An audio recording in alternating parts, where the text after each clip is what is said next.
Welcome to Grounded with John Tester and Maritza Giorgio. Hey, Senator, we have a lot to get to today. Boy, no kidding. That's a fact. That's There's an some understatement. there's some stuff going on, and so we have a couple of things. We are going to talk to United States Senator Elissa Slotkin of Michigan today. She's a rising star, seen as a rising star in the Democratic Party. She also sits on the Senate Armed Services Committee. And in light of both the news of us bombing Iran over the weekend and then the continued military deployment in California for immigration protests, we have a lot we want to talk to her about. I want to also tease that we are going to have a conversation with former Montana Governor Mark Roscoe, who also led the Republican National Committee. He was also the chairman of the George W. Bush reelection campaign. He's been a vocal critic of President Donald Trump, and we will release our conversation with him probably on Tuesday of this week. But let's get into some headlines. Sound good? Headlines are where it's at. All right. Rock and roll, man. All right. Iran vowing to retaliate after U.S. strikes on several nuclear sites there over the weekend, dubbed Operation Midnight Hammer. Now, this includes 125 planes, bunker busting bombs, Tomahawk missiles. We are getting mixed signals on the success of this, with Iran saying our strikes only caused superficial damage. Of course, Secretary of Defense Pete Hegseth saying their nuclear capabilities were obliterated. But then we have the chairman of the Joint Chiefs, Dan Kane, saying there was significant damage, but it's just too soon to know the full damage. It's still being assessed. Meanwhile, Russia and China both condemned the attacks. Trump has said that Tulsi Gabbard, his director of national intelligence, was wrong about national intelligence. And here's the deal. We see Republicans and Democrats who are both furious, and we also see people on both sides of the aisle who are in support of what happened over the weekend. And I'll just say, like, a lot of people bracing for what's next, because Iran warned about responding by unleashing terror attacks in the U.S. through sleeper cells. And already we have Iran's foreign minister headed to Moscow to meet with Russian President Vladimir Putin. Wow, that's a lot for you to respond to. Boy, no shit. That's a pile. Well, I'm going to start with Tulsi Gabbard, who wouldn't be my first choice for the director of national intelligence. But it is a well-known fact that it's hard to keep the president in these briefings. He doesn't like them. They've had to redo them. Normally, presidents get briefed literally every day on what's going on in the world. He hasn't done that, but so I'm sure that he thinks he knows the intelligence better than somebody in the intelligence community. But the truth is, I don't think he's been briefed to a point where you'd be comfortable dropping bombs on another country. Look, I don't know of anybody that wants Iran to be a nuclear power. I think that makes everything um, more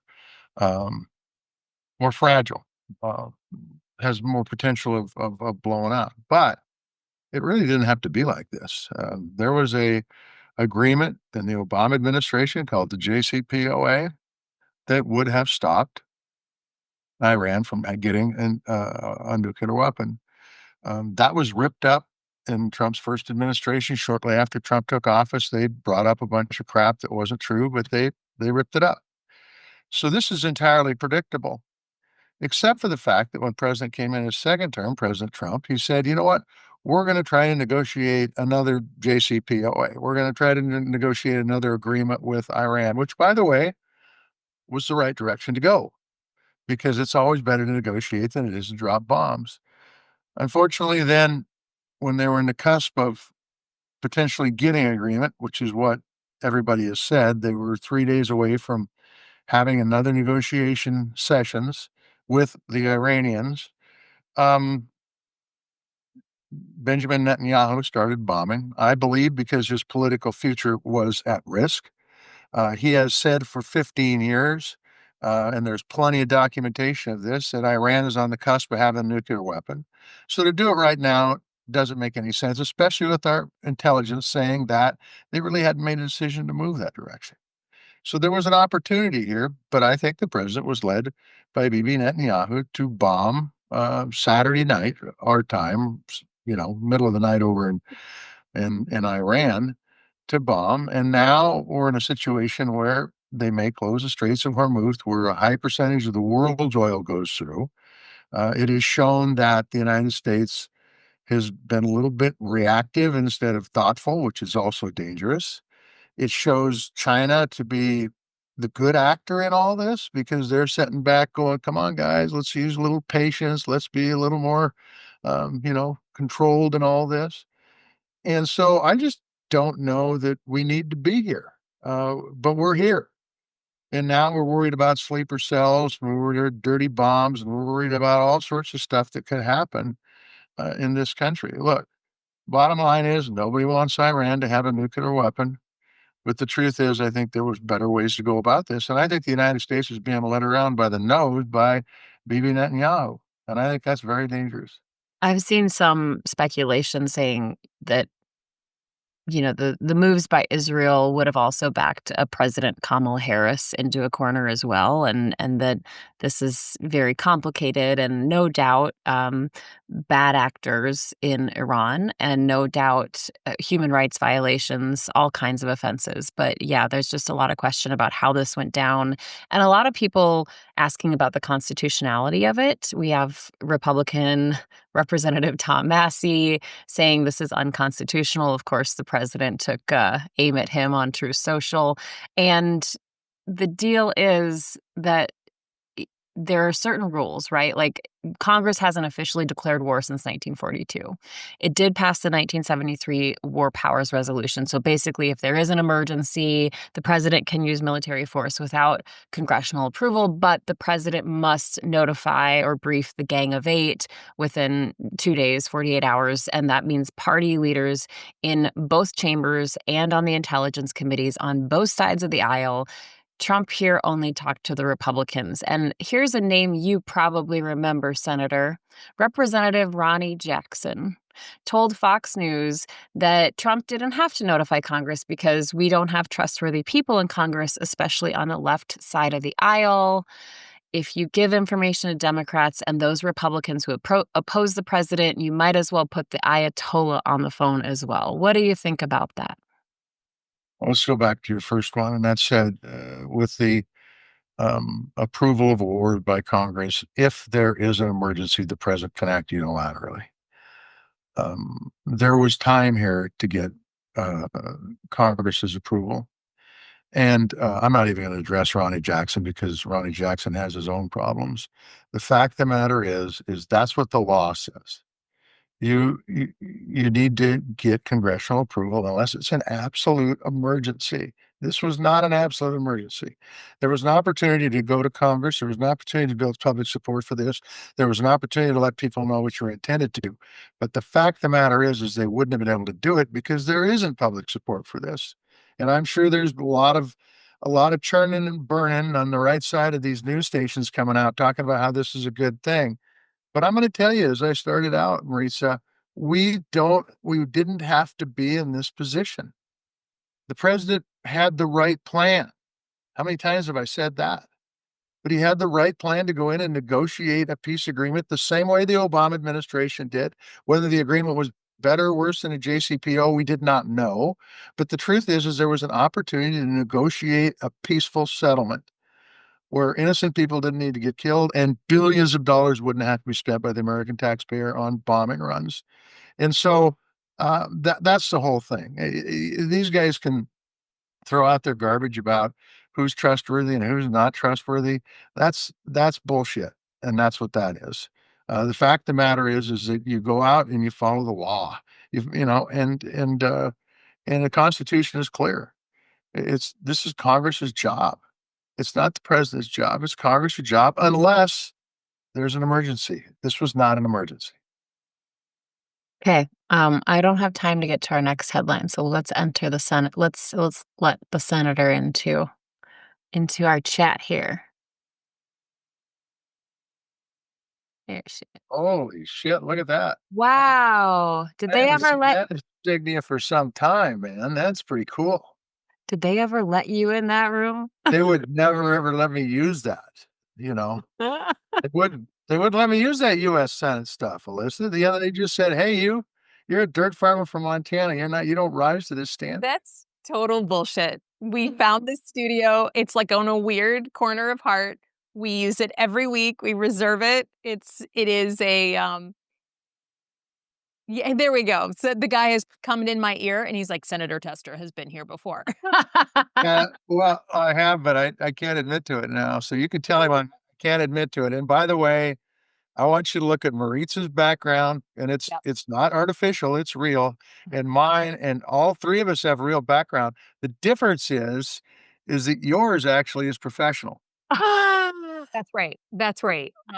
But don't worry, there'll be someone who zooms in on her books and on her art and on whatever wrapper someone leaves in the background. Like Yep. there'll be some people who check it out and analyze it because we live in that kind of world. So Yeah, that's better why. for me, better for Slotkin to have this stuff.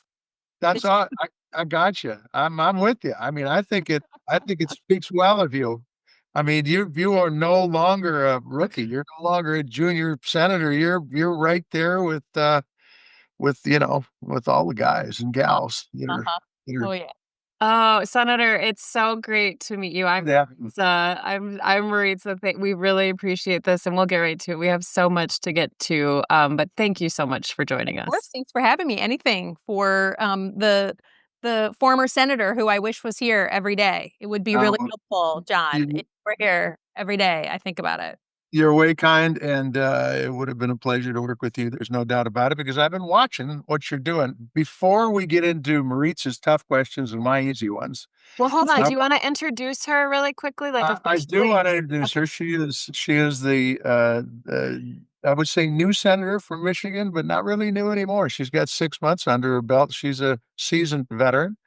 She served in the House before uh, her Senate tenure started. I got a notion she was going to be there a while because she's a hard worker. She took the place of one Debbie Stabenow, who also did a great job for the state of Michigan. Uh, But before we get into questions, I want you to talk about what you did in your real life before you started public service in the House and the Senate. Sure. So, grew up in Michigan, but I'm what's called a 9/11 baby, which means I was one of that young 20-something generation. I happened to be in New York City on my second day of graduate school when 9/11 happened. And before the day ended, I knew that I was going to completely shift focus and go into national security. So within a year of 9/11, I was recruited by the CIA. And a year after that, I was starting at the CIA. And that first year, I was sent on my first of 3 tours in Iraq alongside the military. I was a Middle East specialist. So understanding the groups that were shooting at U.S. forces, plotting against the U.S. homeland. I went to, my weapons training, my defensive driving, my combat medicine, and was sent out alongside the military, helping to understand those groups, who was running them, how they got their money, how they got their weapons. So I spent the better part of my 20s going back and forth, doing a tour in Iraq, coming back, tour in Iraq. I did 3 tours alongside the military, and very different than my current life. I worked for whoever was my commander in chief. I can't express to you how apolitical the national security world was and should be, frankly. And so I was like a non-political person. I didn't go to a political event. I didn't go to a fundraiser. You work alongside people for 15 years, have zero idea who they vote for. It's actually totally taboo to talk about it in the workplace. Because why do you care? Why do I give a crap? Are you prepared? Are you ready? Are you rested? Is your weapon clean? That's what I care about. So anyways, that was my before life. So I just want to follow up with one question, and that is we've talked about politicizing the military on this show a number of times.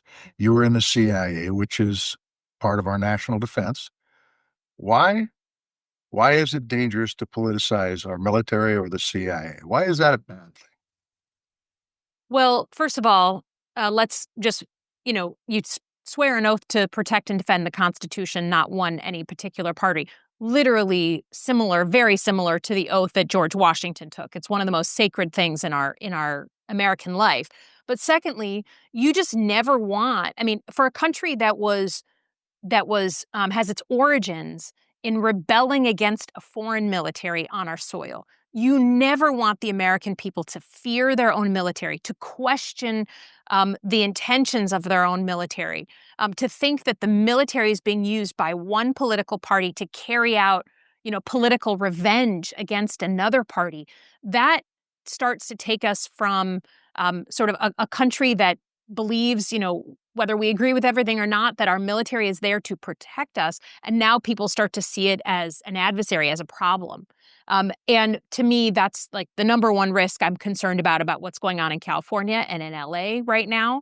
And to me, it's one of the most sacred things we have to protect. You can't have Americans sleep at night because no one is coming on a regular basis to attack us. Bombs aren't going off in our cities. Terrorist attacks aren't happening every other day. There's a whole enterprise that, while Americans are sleeping, keeps them safe. And Americans, I think, when you press them, they value that. They don't want to live in a war-torn place. And so they have to believe that their national security enterprise is protecting them and not against them.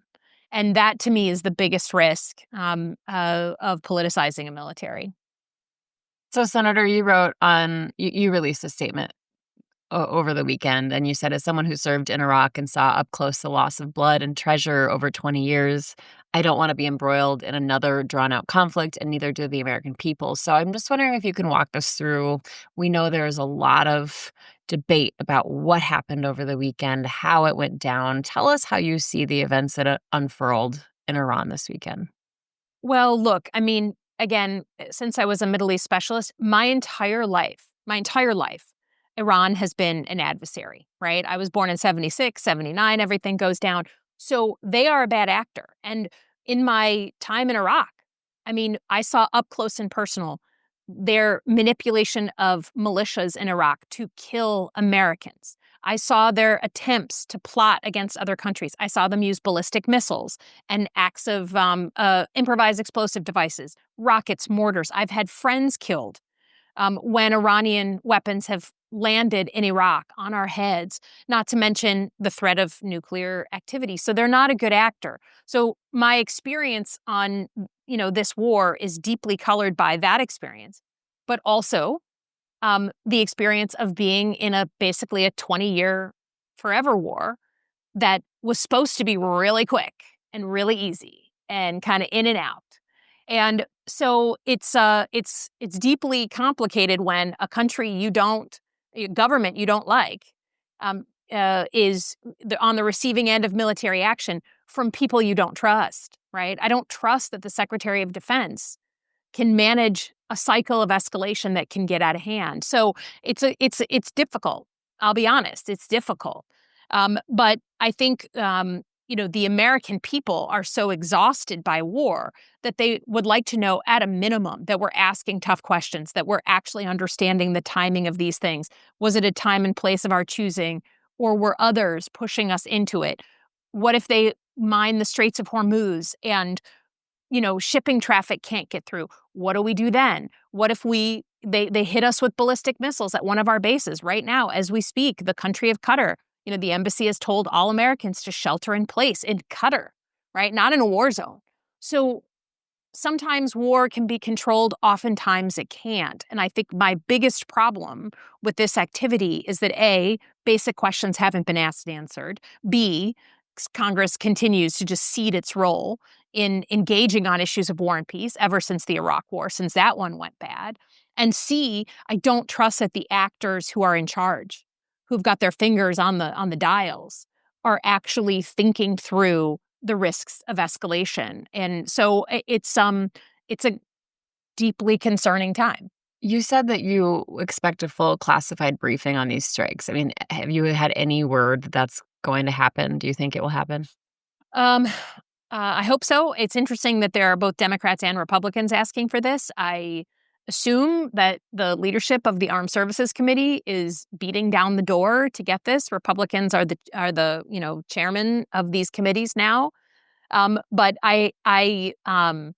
it seems that even basic leaders in the Congress were not even informed of the strike until afterwards. That breaks with a lot of precedent. So, look, I don't think that this is hidden, that Congress's role in issues of war and peace have so been either handed off, ignored, abused since the Iraq War, right? That's the last time we took a vote on war and peace. And it turned out badly for people. People who were gung-ho for war then regretted their vote. So since then, politicians on both sides of the aisle are like, we don't want to touch this. And now we're to a point where things that are written into the Constitution are not being obeyed. That is a deep problem for a country that doesn't want to get into more wars. I would just say this, and Maurice has heard me say this many times. Congress has been AWOL. They've been gone. And if this doesn't piss somebody off in Congress, that the president never was forthcoming about what they were going to do, then why do we even have a Congress? And it's not on you, by the way, Senator. It's It's on on all. it's on the folks who are leading the show. The folks who are chairing those committees need to be up in arms about what transpired here, because what makes this one different?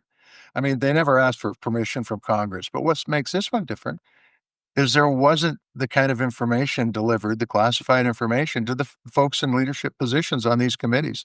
That that's breaking new ground. That, by the way, is what dictators do. They don't let people know what the hell what they're doing. I have a question though. I always got to get my 2 bits in. Um, it appears to me that who is calling the shots on Iran right now is Bibi Netanyahu. Am I full of crap, or is that what's going on? Because look, the president was going to negotiate a deal. Then, Bibi says, they've got a nuclear weapon, are going to have one in a few days, like you said, for the last 15 years, by the way. And then starts bombing, and Rubio comes out with a message that says, Secretary Rubio, I should say, comes out with a message, well, the United States had nothing to do with that. Well, everybody knew that was bullshit. And then pretty soon we find out the United States did have something to do with it. And then you find out that we've got B-2s flying over Iran and we're bombing Iran. So who's really doing this? Because we started out in a place of negotiation. We end up in a place where we're at war with a country that we were negotiating with. Yeah. Well, look, I mean, I would say a couple of things. There's certainly lots of theater that goes on for presidents of both parties when it comes to negotiation versus the threat of violence, the threat of war.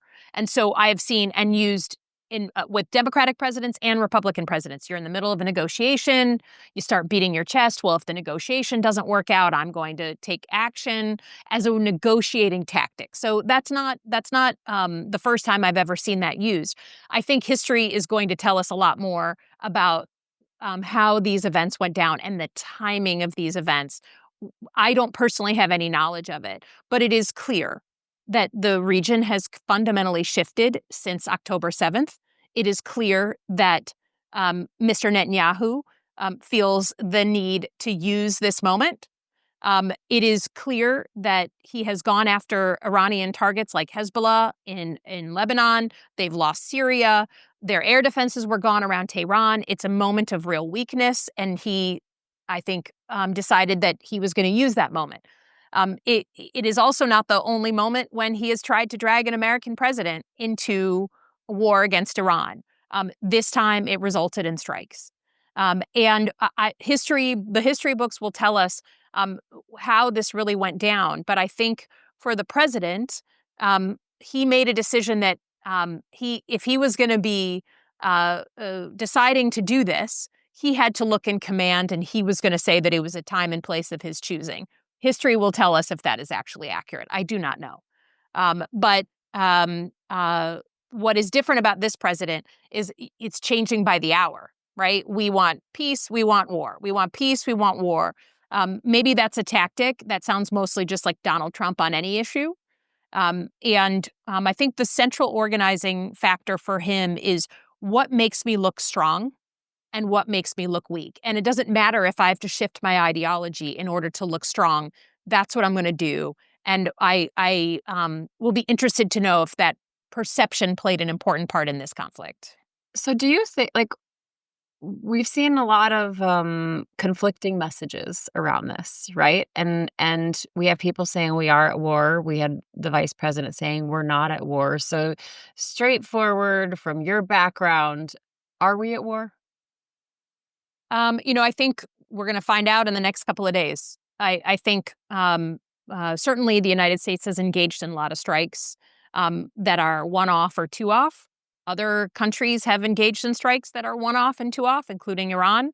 And then it kind of settles out for the time. The question is, with this kind of major escalation, does Iran do nothing or do they react? And if they react, and then it's about tit for tat, punch, counter punch, then the president, I mean, this is always the problem with war, right? It's no one questions whether the United States can drop 30,000-pound bombs on facilities in Iran. That we have the best military in the world. No one questions that. It's the day after. That's the question. It's what comes next. It's the scenario planning. If they shoot at a base in Iraq or in Qatar, God forbid, and they kill a bunch of Americans, what do you think the impulse will be here in the United States, right? We just lost a bunch of our uniforms. Are we then going to respond again? If they mine the Strait of Hormuz and we can't have freedom of navigation in that area, will there be pressure to do more? So war sounds really easy when it's just one and done. But you can't, and I was at the Pentagon. We worked on some of those war plans for Iran, right? We did that scenario planning. Nothing would make me happier if it was one and done and that was the end of this. But you can't assume and hope for the best. You have to plan for the worst. And that's when I lose my faith in some of these characters leading our departments and agencies. So, one of the other things that I think is different, I'd love to get your opinion on it, is on the war that was in the Middle East 20 years ago that was started. We had allies that were supporting us. Mm-hmm.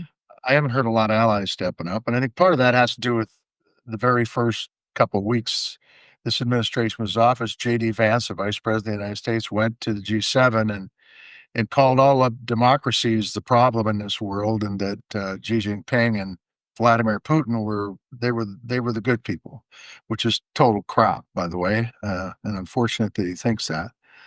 Um, and then we got the tariff stuff that he's dumped on everybody, our best friends, our allies, and on China when the focus should have been on China. What do you think? Do you think it's going to be if this thing blows up? Do you think their traditional allies are going to be there? I have my doubts. What do you think? Yeah, I mean, they've taken a deliberate strategy of poking our allies in the chest and cozying up to our adversaries. I mean, it's literally that to me is the framework. And here's what you forget when you do that, right? Is that in moments of trial and moments when we need help, and look, you can say America doesn't need help, we're the best military in the world. Well, if things escalated in the Middle East and we needed more F-16s, which we did during the counter-ISIS campaign, right? We needed more air power. We didn't want to do it just by ourselves, right? The Trump administration likes to say, we don't want to do everything. We don't want to be the world's policeman. We want allies to step up. Okay, well, you then go to ask them, what does it actually look like when you try to get an ally into a conflict with you? I've done it, right? In my time as an assistant secretary at the Pentagon, I flew to countries like Holland and Denmark. And those are democracies, right? Those are countries that make decisions based on the will of their people. If something is deeply unpopular, a conflict in the Middle East tends to be pretty unpopular. You got to get those countries, those parliamentarians, to agree and vote, yes, let's send F-16s to join the fight against ISIS in Syria, a terrorist group, right? They've got to go and make that strong case to their public. They got to make it in their parliament. They got to take a vote. They got to throw lots of money at that problem. They got to send their uniforms into risk themselves. That's a big decision. So if you're going to do that, the juice has to be worth the squeeze for your country. And a lot of times these countries would say, look, I know this is controversial. I know to the Dutch people or to the Danish people or to whoever, the Spanish people, this is a complicated thing. But you know what? Our most significant ally is asking us for help. They've reached out. This world is about alliances since World War II. And so I know it's difficult in my country, but I'm going to push through and I'm going to make that commitment work. And I'm going to convince my people that this needs to happen. It's painstaking work. Let me ask a question. What country right now feels like they want to take one for Donald Trump? Who wants to take one in the chin from their public for this guy who treats them like crap, right? And so I just think they don't understand building alliances is not just commanding our allies and partners to do things. It helps to scare them, sure. But man, at the end of the day, if they're going to do something risky, they're not going to take one for this guy. So that to me is a big problem when it comes to issues of war and peace. Yeah, if you're going to have friends, you got to treat them like friends. Go ahead, Maritza. Well, Senator, you're on the Senate Armed Services Committee, and there was a spicy exchange between you and Defense Secretary Pete Hegseth last week. I think he told you that you should be careful what you read in books, except for the Bible. There's also talk about, with everything that's going on with Iran right now, strained resources in our own national security, with the National Guard and other agencies still in LA for protest response. So I guess I'm wondering if that's a concern for you, our strained resources and people at the top saying you should be careful what you're reading in books. Yeah, I mean, I just think that it wasn't a serious response. You know what I mean? It's eh, to me, as we started at the top of the show, I am deeply concerned about Americans looking at their uniformed military as a group to fear. Right? I don't want that, and we have a lot of experience in Detroit, going back to 1967. Right, when we had terrible riots and the National Guard were called in and they made the situation worse. They didn't have law enforcement training. They shot up places. They exacerbated violence because they were trained to protect against foreign enemies, not at home, right? That's a trained skill to do law enforcement. So I'm deeply concerned about that. And then I think that these guys, the cockiness of this secretary who's been nothing but a distraction since he took office, who's been in the news for all the wrong reasons, for Signalgate and not taking accountability, the same accountability an 18-year-old in uniform learns they have to take in order to be considered a serious person. And so it just wasn't a serious thing. And he's playing for a customer of one. He's up there making sure he doesn't get in more trouble from Donald Trump. That's all he cares about. And that I thought was deeply on display. And it's why I don't have great faith. The uniforms who are around the Secretary of Defense, I have more faith in. But this is not a Jim Mattis. This is not even an Esper, who were SecDefs during Trump's first term. And so, in the dark of night, when Trump asks for something really outrageous on a whim, what do these guys do? What's the moral character of the people who are sitting there? And do they care more about pleasing this president above anything? Or do they care about preserving this institution we all depend on every day called the U.S. military? And I think with Hegseth, his choices are very clear. Well, I think his recommendation to you not to read books is exactly what he does. He doesn't read books. He doesn't read the Constitution. I don't even know if he reads the Bible, to be honest with you. And I hate to judge people because you're not supposed to, because the Bible tells you not to judge people. But the truth is that these guys are shooting from the hip, and it's pretty obvious. It's pretty obvious there's not a lot of thought put into their actions, whether it was Signalgate, as you've already pointed out, or whether it was the bombing in Iran. What you've already pointed out, which every military person that's worth their salt knows, and I'm not saying that you're not better than those guys, because you are, but what happens afterwards? How do you get out of this? It's easy to get in wars, but how do you get out of them? And are we ready to open up the coffers, especially when there's a big bullshit bill that's out there that's going to add another 3 or 4 trillion, $5 trillion to our national debt? Are we willing to open up the coffers and tax people for this war? Because it doesn't work. At some point in time, the debt's going to get us if we don't figure out how to deal with it, right? Yeah.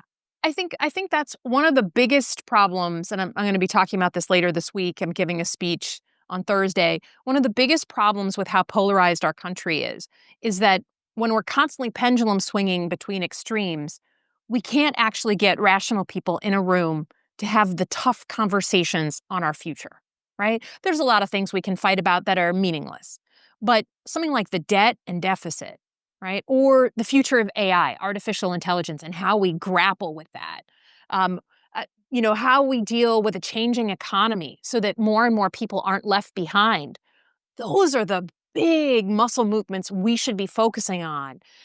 And politics is keeping us from having those rational conversations. And so we're arguing every day, but we're not working on the really big things. And that, to me, is what leadership is about. Leadership is about saying, look, we're going to bitch and moan about lots of little things, but on the big stuff, I'm going to do what's right for the American people, get in a room with people I disagree with and hammer that shit out. And that's what's not happening. And that is, to me, the sleeper strategic issue with our politics right now, is what we're not doing. Senator Slotkin, I know you have this speech coming up on Thursday, and I'm hoping that we'll hear more about what I'm going to ask you about now in that speech. But last month, you told Politico about this kind of military-style operations plan that you were testing to defeat Donald Trump, basically like a Democratic shadow cabinet. And you urged Democrats to fucking retake the flag and adopt the goddamn alpha energy of the Lions coach. That sounds like something Senator Tester might say. And basically kind of flood the zone from the Democratic side. So I'm wondering, is this something that has legs? And also, what do you think about a writer for Politico nominating our dirt farmer friend here for the shadow interior secretary? Yeah. So, I think, and I think John will understand what this was. I came in and I'm like, okay, w- Democrats lost. We got shellacked, right? Um, so what do we do, right? How do we recover? How do we get back on our feet? And then how do we have an affirmative, positive plan that attracts people instead of just saying, the other guy's bad, the other guy's bad, the other guy's bad, and he's plenty bad. And so I kept expecting someone else to do it, right? I'm a freshman. I'm there. I'm like, great. And I think after the State of the Union rebuttal, right, where I didn't become like a Saturday Night Live skit, like that was my standard. If I become a Saturday Night Live skit, that's it. My debut on the world stage is crap, and I'm done. So it didn't become a Saturday Night Live skit, and so I'm like, all right, why am I waiting for someone else to do it? So I wrote this war plan literally based on the training that we get at the Pentagon. You look at ends, ways, and means, and I wrote a 17-page PowerPoint, and part of it was you have to know what you're aiming towards. And I think in this case, we needed to do a number of things, but success, you have to define what it looks like to succeed against Donald Trump. And the center of gravity for turning the tide on Trump is when those swing voters, those American middle voters who aren't really interested in politics, who don't pay much attention, they don't watch a lot of news in states like mine, when they turn, when they say, okay, I voted for him because I thought he was going to put more money in my pocket. I'm certainly not seeing more money in my pocket, and I'm seeing all these other things that don't look good to me. So how do we do that? How do you get to that center of gravity? You have to have a full-on operational plan to get them educated and help them understand how what he's doing affects their pocketbooks and their kids. So part of that is getting information out for people who don't really care about that information, who aren't looking for it, I mean. So I think the shadow cabinet idea was a way of saying people are looking for reliable information getting out every couple of days. They want the press conference. Right? I hate to say this. I always tell people, because he's a total kook now, but when I was in New York City on 9/11, I hung on those press conferences that Rudy Giuliani had, right? I mean, the mayor said, this is what's going to happen. This is what's going to happen. And so I'm like, who's that? Who's that on veterans issues? Who's that on national security issues? Who's that on domestic issues? And a shadow cabinet is how the Brits organize, right? When the Brits, they have a parliamentary system, but if your party loses, someone is given the title Minister of the Interior. And that person's job is to watch that portfolio like a hawk and then talk about it every other day and get real information out. So that's why I suggested it. I thought this would, John, I thought this would be a huge hit with my peers. I'm like, it plays to the ego. All the ranking members can be the secretary of X and X. It gives them a platform. It puts them in and it felt like a lead balloon. Did not work. Because of course, everything I'm saying publicly, I said privately first. Like I'm a team player. I like to work inside the team. So I tried it first, and it felt like a lead balloon. Everyone's got other ideas of what they want to do.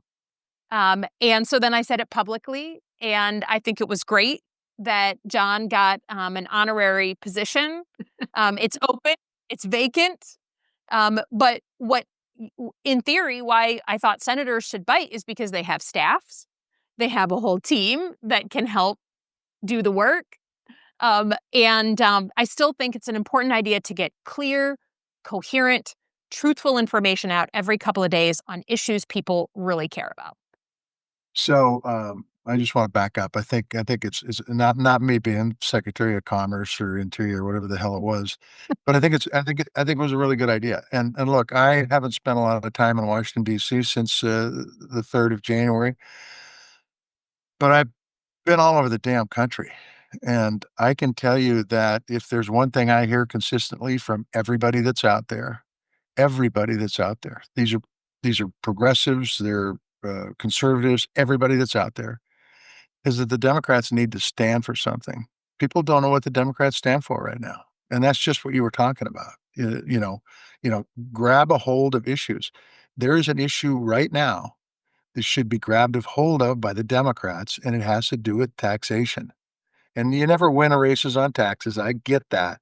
But this is what's in that big bullshit bill is going to do really bad things to regular folks. And it's going to increase our national debt, for Christ's sakes. Why don't the Democrats come out with something that actually is fiscally responsible that works? And I think you'd start to see some of those folks that you were talking about flipping, because I think they know there's stuff that Trump's putting forth, and this bill in particular doesn't pass the smell test.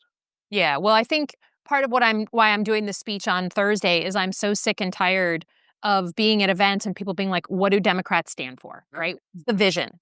Give us the vision.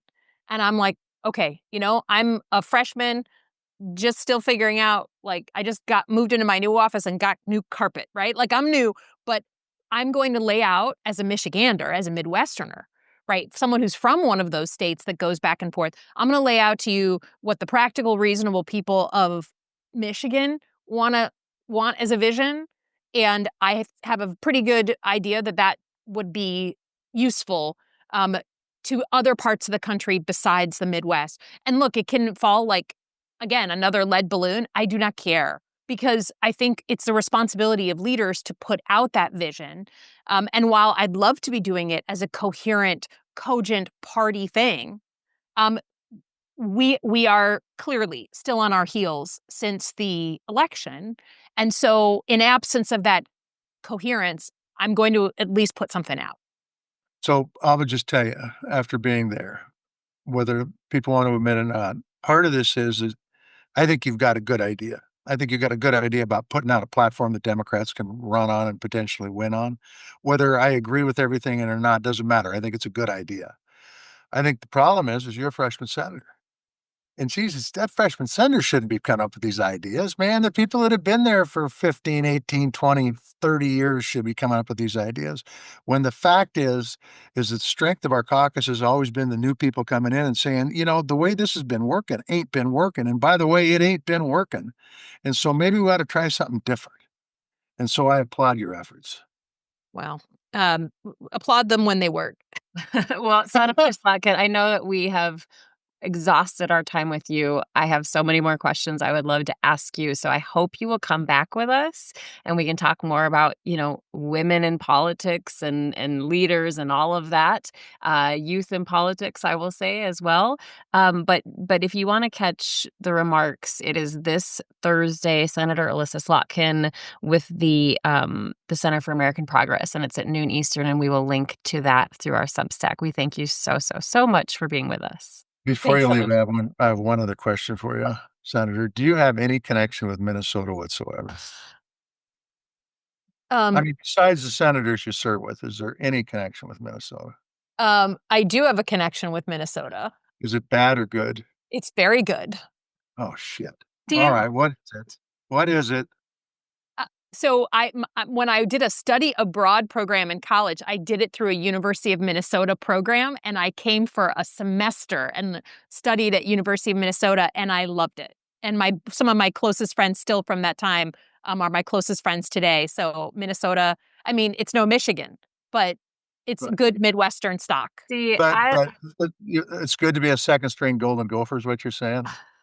I mean, I'm sorry for all of you because the Lions are just going to win yeah. everything this year. The Pistons will win next year. The Tigers may win this year. So, But we we're have gonna some good Minnesotans on the Lions, and I think so. I'm from Minnesota, Senator, and I live in Montana, so Tester gives me a lot of shit about this. But nice. I root for the Lions because I like the underdog thing. I think the Lions are great. The rise of Detroit sports, Yeah. is parallel to the rise of our city of Detroit from Yeah. bankruptcy 12 years ago to like world-class city today. It's wrapped up in that. We know it, we feel it, and so there is nothing you can do to stop our teams from just crushing it over the next year. So stay tuned. You're all gonna be Detroit fans soon. And another topic that I exhaust, Senator Tester, Detroit has an amazing Greek town. Yeah. So there you Yeah. go. Which is getting a complete facelift right now. It's becoming a pedestrian walkway. And Greektown, which was there through the toughest days of Detroit, is getting like a complete facelift. We have a huge Greek community. We all grew up going there. We all grew up with the Greek community. So we're I you know there is, if that's your thing, if like Detroit Lions plus Greektown, come and visit us. Yeah. About Montana. I mean, they're. I'm in. It sounds like I have a new best friend. I'm here for it. Thank you so much, Senator Slotkin. We appreciate you. Thanks, Good to guys. have you on. We appreciate your time, and I know it's hard to get time away to do this kind of stuff, but we really appreciate it. Happy to. And thank you so much for your service, not only in That's our great. government, but also your military service. We thank you so much. Yeah. Thank you. Thank you. Appreciate it. Tell the guys in studio hi. Okay. Thanks, Senator. We miss you. Pretend you weren't here. Thanks, Oh, they man. miss you. All right. Well, Thank you could see right now that I've got some of the best audio visual equipment that you can get your money on. You do. You got like a screen circa 2009 behind you. Maybe File older. A file cabinet like circa 83. I still believe in wood products. Okay, I think it's an important issue for Democrats. All right, gotta run. Thanks, See you guys. Senator. Bye. Our conversation with Senator Slotkin, man, she is so smart. No, I think, yeah, she's sharp, which you're right. But I will tell you what I am most impressed is I think she works really hard, and I say that because most of the time you don't see a lot from freshman senators.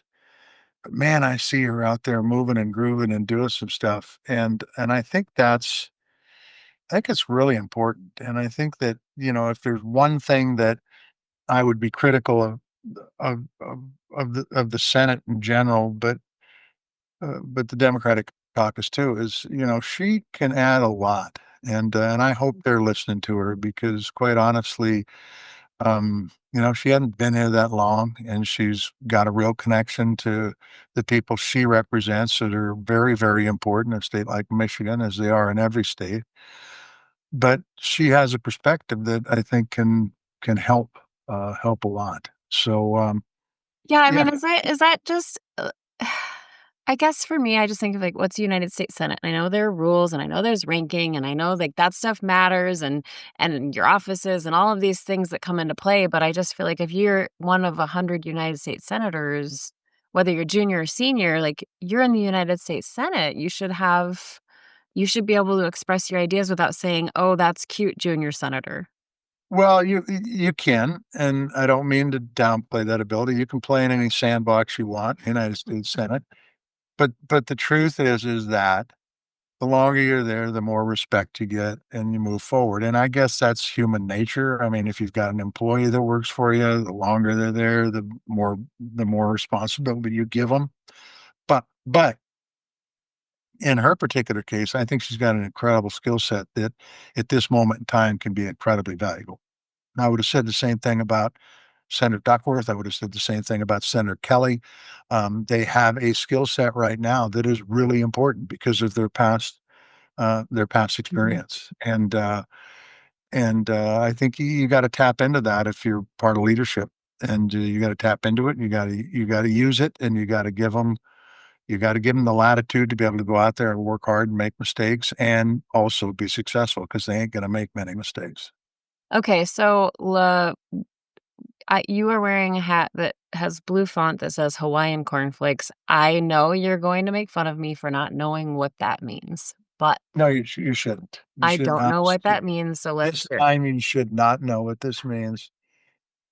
So the year was about 1970. I was either an eighth grader or a ninth grader. We had a little band that played Tijuana brass music. And, we just kind of did it for fun. They had a talent show. So we signed up for the talent show and told them we were going to be in there. And we were in behind the stage and warming up. And the MC came back, which was just a regular old Big Sandy dude, came back and said, "What's the name of your band?" Well, we didn't have a name for our band. And the trombone player, uh, by the name of Steve Cybra, said, because he's a very creative thinker, said, "Well, the name of our band is Hawaiian Cornflakes." And, it pissed off our drummer. He said, "I'm not playing any band called the Hawaiian Cornflakes." Left. And so I had to go out in the crowd and get a drummer to come in because there was another guy out there that was a year older than us that played drums, and we won the talent show. And, there was 5 people in the band. There were 2 trumpet players, 2 trombone players, and the drummer, the winning prize was $20. And I was just reminded this last weekend. The winning prize was $20, and my dad threw in another $5, so each one of us won $5 for winning the talent show. That's like the Beatles. Like, they Yeah, had the Beatles. Yes, the we could have been if we would only kept going. literally, Yeah. that guy quit because of the name? Like, it's not even Well, a he came back after we won the talent show, then he came back and was our drummer because he missed out on the $5, so you have hats.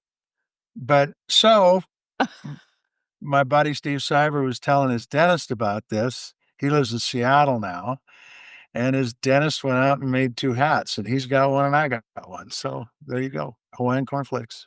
That It could is have been the next Beatles. I love this. I think this is maybe I think that he's friends with, Eric Gaylord. Wow, that'd be interesting because he graduated from college in '78 and basically moved away. I know, but I think, like, they were family I think they're friends because I think he's told me about him before. He lives in Seattle, and he's involved in, like, the music biz still, right? No, Oh. he's involved in the comic book business. That's it. Yes. They definitely are friends. They're definitely friends. Get the hell out of here. Well, I'll find out.